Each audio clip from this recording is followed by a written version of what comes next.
मध्य प्रदेश के पूर्व गृह मंत्री नरोत्तम मिश्रा का टिकट काटने के बाद भी बीजेपी दतिया सीट का उपचुनाव हार गई।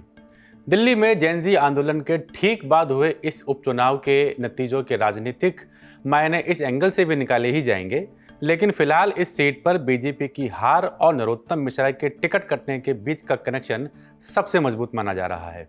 नरोत्तम मिश्रा की जगह बीजेपी ने पार्टी के पदाधिकारी आशुतोष तिवारी को कैंडिडेट बनाया था। सोमवार 3 अगस्त को घोषित नतीजों में उन्हें कांग्रेस के घनश्याम सिंह ने 6016 वोटों से हरा दिया।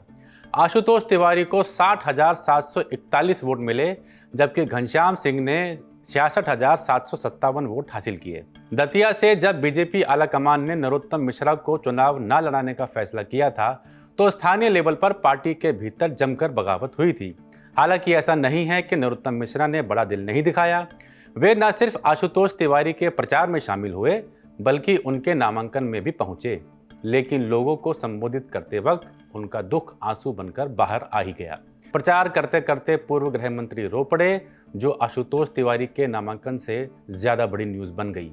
अब कहा जा रहा है कि नरोत्तम मिश्रा का रो पड़ना ही दतिया में बीजेपी को भारी पड़ गया।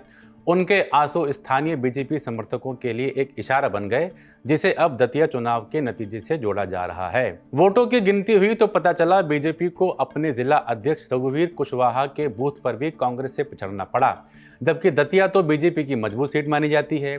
साल 2008, 2013 और 2018 में यहां से नरोत्तम मिश्रा लगातार चुनाव जीते थे। 2023 में उनका यह विजय रथ कांग्रेस के राजेंद्र भारती ने रोका था।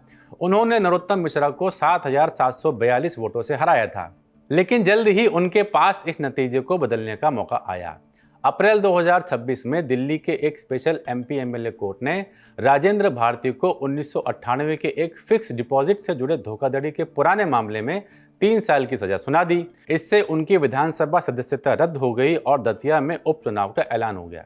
फिर क्या था, नरोत्तम मिश्रा भूल सुधार के लिए एक्टिव हो गए, लेकिन इस बार पार्टी उन्हें मौका देने के मूड में नहीं थी।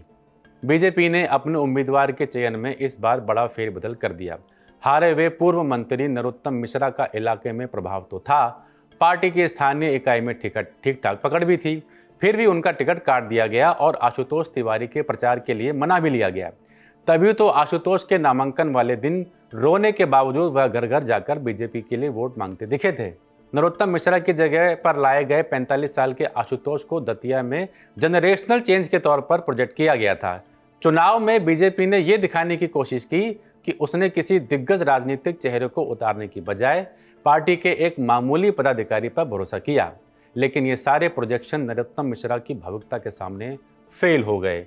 जानकार कह रहे हैं कि पूर्व मंत्री की भावनाओं ने राजनीतिक संकेत का रूप धरकर नतीजों में अपनी छाप छोड़ दी और दतिया की सीट बीजेपी के हाथ से दूसरी बार फिसल गई। लेकिन इसका मतलब ये नहीं है कि कांग्रेस के घनश्याम सिंह का चुनाव जीतना कोई अचानक हुई घटना या राजनीतिक चमत्कार है। स्थानीय तौर पर वो एक जाने माने नेता हैं, इलाके में पुराना पॉलिटिकल नेटवर्क है, दतिया के पूर्व शाही परिवार से उनके संबंध भी हैं। घनश्याम सिंह पहली बार 1993 में दतिया से ही विधायक बने थे, फिर 2003 में भी इसी सीट से जीते।